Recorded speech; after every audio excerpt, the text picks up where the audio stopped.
Emilien suscite de plus en plus la convoitise de ses adversaires dans les 12 coups de midi. Un groupe de candidats a même monté un stratagème pour l'éliminer de l'émission de TF1. En vain, déjà 518 victoires pour Emilien qui est toujours pris dans son élan aux 12 coups de midi.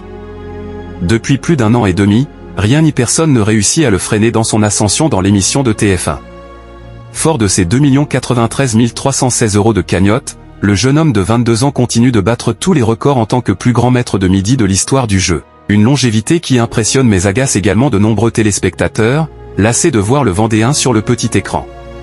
Les candidats se présentant chaque jour sur le plateau de Jean-Luc Reichmann espèrent également détrôner l'étudiant en histoire, pas de quoi choquer Emilien, très serein face aux critiques et tentatives de déstabilisation.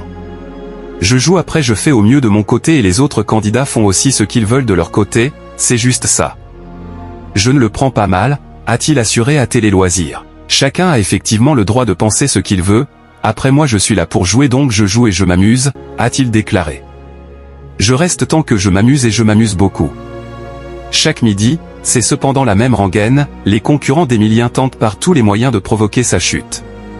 Le 26 février dernier, des candidats se sont même concertés pour monter un plan machiavélique afin de faire tomber le champion.